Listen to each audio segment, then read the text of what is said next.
Induction motor આપણી આખી દુનિયાને ચલાવનારું એકદમ જબરદસ્ત એન્જિન.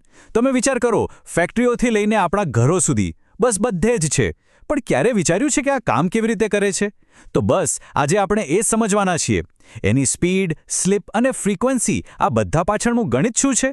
ચાલો એકદમ સરળ ઉદાહરણોથી આ રહસ્યને ખોલીએ.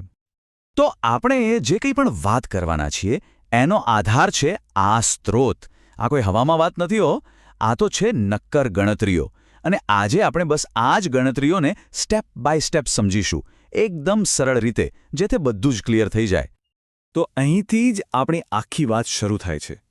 એક મોટરની આદર્શ સ્પીડ, એટલે કે કાગળ પર એ કેટલી ઝડપથી ફરી શકે, અને એની વાસ્તવિક સ્પીડ, એટલે કે હકીકતમાં એ કેટલી ઝડપથી ફરે છે, એ બે વચ્ચે શું ફરક છે? બસ આ નાનકડો લાગતો તફાવત છે ને, એ જ ઇન્ડક્શન મોટરના કામકાજનું આખું રહસ્ય છે, એનું હાર્દ છે. કોઈ પણ મોટરને સમજવી હોય ને, તો સૌથી પહેલાં એની સ્પીડ લિમિટ જાણવી પડે. સમજી લો કે આ એની થિયરીમાં લખેલી મેક્સિમમ સ્પીડ છે. એક એવું લક્ષ્ય જેની પાછળ મોટર દોડે તો છે, પણ એને ક્યારેય પકડી શકતી નથી. અને બસ આ જ કાલ્પનિક સ્પીડ લિમિટને ટેકનિકલ ભાષામાં કહેવાય છે સિન્ક્રોનસ સ્પીડ. અહીંયા એક વાત ખાસ સમજવા જેવી છે. આ જે સિન્ક્રોનસ સ્પીડ છે ને, એ મોટરના ફરતા શાફ્ટની સ્પીડ બિલકુલ નથી. ના, આ તો મોટરને અંદર જે અદૃશ્ય મેગ્નેટિક ફિલ્ડ, એટલે કે ચુંબકીય ક્ષેત્ર ફરે છે ને, એની સ્પીડ છે. જાણે કે એક રેસ ચાલી રહી છે, જેમાં ચુંબકીય ક્ષેત્ર આગળ દોડી રહ્યું છે અને રોટર એને પકડવાની કોશિશ કરી રહ્યું છે, પણ હંમેશા થોડું પાછળ રહી જાય છે. અને આ રહી એની ફોર્મ્યુલા, NS = 120 × F / P. એકદમ સિમ્પલ. અહીં F એટલે આપણી વીજળીની ફ્રીક્વન્સી અને P એટલે મોટરમાં કેટલા પોલ્સ છે એની સંખ્યા. બસ આ બે જ આંકડા જોઈએ અને આપણને મોટરની આદર્શ એટલે કે થિયરીવાળી ટોપ સ્પીડ મળી જાય. છે ને એકદમ સરળ? ઓકે, તો આદર્શ સ્પીડની વાત તો થઈ ગઈ, પણ રિયલ લાઈફમાં શું, હકીકતમાં શું થાય છે? કારણ કે આપણે જોયું કે મોટર ક્યારેય એની આદર્શ સ્પીડ સુધી પહોંચતી જ નથી. તો આ જે ફર્ક રહી જાય છે એનું શું? બસ અહીં જ એન્ટ્રી થાય છે આપણા આજના હીરોની, જેને કહેવાય સ્લીપ. આ વાક્ય બધું જ સમજાવી દે છે, ખરું ને? સ્લીપ કોઈ ખામી નથી, કોઈ ભૂલ નથી. અરે, એ તો મોટરનું એન્જિન છે. ચુંબકીય ક્ષેત્ર અને રોટરની સ્પીડ વચ્ચેનો આ જે નાનકડો ગેપ છે ને, એ જ ટોર્ક પેદા કરે છે. ટોર્ક એટલે શું? મોટરને ગોળ ફેરવનારી તાકાત. સિમ્પલ શબ્દોમાં કહું તો, જો સ્લીપ 0 થઈ જાય તો ટોર્ક પણ 0 અને મોટર બસ બંધ પડી જશે. તો સ્લીપ કરે છે શું? આ જે સ્પીડનો તફાવત છે એના કારણે જ બહારનું ચુંબકીય ક્ષેત્ર રોટરના વાયરોને કટ કરી શકે છે, અને જેવો વાયર કટ થાય એટલે એમાં કરંટ પેદા થાય. હવે આ કરંટ પણ પોતાનું એક નાનકડું ચુંબકીય ક્ષેત્ર બનાવે છે, અને બસ પછી તો શું, બહારનું મોટું ચુંબકીય ક્ષેત્ર અને અંદરનું નાનું ચુંબકીય ક્ષેત્ર, બંને વચ્ચે જે આંતરક્રિયા થાય એ જ રોટરને ધક્કો મારે છે અને મોટર ફરે છે. અને આને ગણવું પણ એકદમ સહેલું છે. ફોર્મ્યુલા છે S = NS - N / NS. એટલે કે આદર્શ સ્પીડમાંથી વાસ્તવિક સ્પીડ બાદ કરો, અને જે જવાબ આવે એને ફરીથી આદર્શ સ્પીડથી ભાગી નાખો. આનાથી આપણને એક આંકડો મળશે, જેને આપણે ટકાવારીમાં ફેરવી શકીએ. અને એ ટકાવારી બસ એટલું જ બતાવે છે કે રોટર પેલા ચુંબકીય ક્ષેત્રથી કેટલા ટકા પાછળ રહી ગયું છે. ઓકે, ચાલો, થિયરી તો બહુ થઈ ગઈ. હવે આ બધી વાતોને પ્રેક્ટિકલમાં જોઈએ. આપણે આપણા સ્રોતમાંથી પહેલો દાખલો લઈએ અને જોઈએ કે આ બધી ફોર્મ્યુલા અસલમાં કામ કેવી રીતે કરે છે. તૈયાર?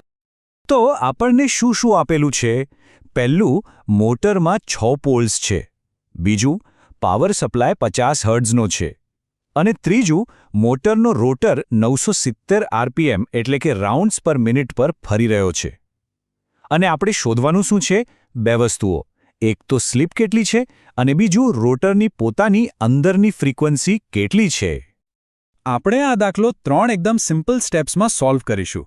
સ્ટેપ 1, આપણે મોટરની આદર્શ સ્પીડ એટલે કે NS શોધીશું. સ્ટેપ 2, એના પરથી આપણે સ્લીપ એટલે કે S શોધીશું. અને સ્ટેપ 3, છેલ્લે એ સ્લીપનો ઉપયોગ કરીને આપણે રોટરની ફ્રીક્વન્સી એટલે કે F' શોધી કાઢીશું. ચાલો શરૂ કરીએ. તો પહેલું સ્ટેપ, સિન્ક્રોનસ સ્પીડ. આપણી ફોર્મ્યુલા યાદ છે ને? NS = 120 F / P. ચાલો કિંમતો મૂકીએ. 120 ગુણ્યા 50 ભાગ્યા 6 ગણતરી કરશો એટલે જવાબ આવશે 1000 આરપીએમ. હવે જુઓ, મોટરની આદર્શ સ્પીડ છે 1000 આરપીએમ, પણ એ ફરે છે 970 આરપીએમ પર. ફરક એકદમ ક્લિયર દેખાય છે. હવે સ્ટેપ 2, સ્લિપની ગણતરી. ફોર્મ્યુલા છે S = NS - N ભાગ્યા NS. તો 1000 - 970 ભાગ્યા 1000 એટલે કે 30 ભાગ્યા 1000. જવાબ આવ્યો 0.03. અને આને ટકાવારીમાં કન્વર્ટ કરીએ તો 3%. આનો સીધો મતલબ એ છે કે આપણો રોટર એની આદર્શ સ્પીડ કરતાં 3% ધીમો ફરે છે. અને હવે આવે છે એક મજેદાર કોન્સેપ્ટ, રોટર ફ્રીક્વન્સી. જ્યારે રોટર સ્લિપ થાય ત્યારે એની અંદર જે કરંટ પેદા થાય છે ને, એની પણ પોતાની એક ફ્રીક્વન્સી હોય છે. અને હા, આ ફ્રીક્વન્સી આપણી મેઇન 50 હર્ટ્ઝની ફ્રીક્વન્સી કરતાં ઘણી ઓછી હોય છે. એને શોધવાની ફોર્મ્યુલા પણ એકદમ સિમ્પલ છે. F' = S × F. તો આપણું છેલ્લું અને ફાઇનલ સ્ટેપ, રોટર ફ્રીક્વન્સી શોધીએ. F' = S × F. આપણી સ્લિપ કેટલી હતી? 0.03. અને મેઇન ફ્રીક્વન્સી 50 હર્ટ્ઝ. તો 0.03 × 50. જવાબ આવ્યો 1.5 હર્ટ્ઝ. બસ થઈ ગયું, પહેલો દાખલો સોલ્વ. આના પરથી એકદમ સ્પષ્ટ થાય છે કે સિંક્રોનસ સ્પીડ, સ્લિપ અને રોટર ફ્રીક્વન્સી આ ત્રણેય વસ્તુઓ એકબીજા સાથે કેટલી મજબૂતાઈથી જોડાયેલી છે. ચાલો આ કોન્સેપ્ટને એકદમ પાક્કો કરી લઈએ. હવે આપણે બીજો દાખલો જોઈએ. પણ આ વખતે થોડો ટ્વિસ્ટ છે.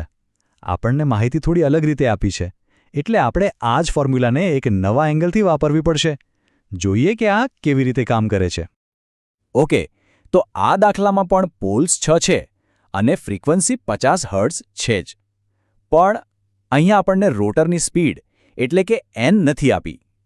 એના બદલે આપણને સીધી રોટર ફ્રીક્વન્સી F' આપી દીધી છે, જે છે 2.5 હર્ટ્ઝ. તો હવે આપણું કામ ઊંધું છે. આપણે સ્લિપ અને રોટરની અસલી સ્પીડ n શોધવાની છે. આપણે પેલી ફોર્મ્યુલા જોઈ હતી ને, F' = S × F. બસ એને જ થોડી ફેરવી નાખીએ. જો આપણે Sને શોધવો હોય તો શું કરવું પડે? Simple, S = F'/F. આનો મતલબ એ થયો કે સ્લિપ બીજું કશું જ નથી, પણ રોટર ફ્રીક્વન્સી અને મેઇન ફ્રીક્વન્સીનો એક રેશિયો જ છે. તો ચાલો ગણીએ. સ્લિપ = 2.5 ભાગ્યા 50. જવાબ આવશે 0.05. એટલે કે 5% સ્લિપ. હવે આપણને સ્લિપ મળી ગઈ. સિંક્રોનસ સ્પીડ તો આપણને ખબર જ છે, 1000 આરપીએમ. કારણ કે પોલ્સ અને ફ્રીક્વન્સી તો એ જ છે. તો હવે રોટરની અસલી સ્પીડ કેવી રીતે શોધશું?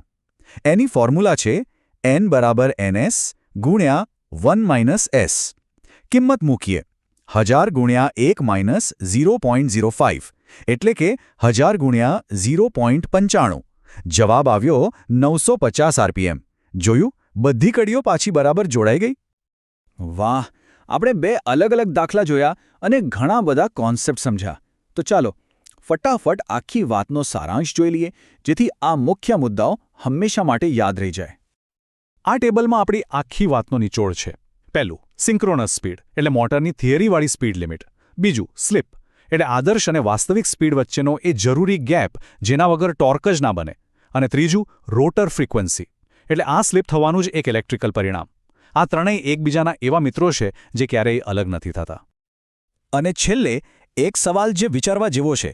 આપણે જોયું કે સ્લિપ વગર મોટર ચાલે જ નહીં. તો શું એન્જિનિયરો જાણી જોઈને આ સ્લિપને કંટ્રોલ કરીને મોટરની તાકાત અને સ્પીડને પોતાની મરજી મુજબ બદલી શકતા હશે?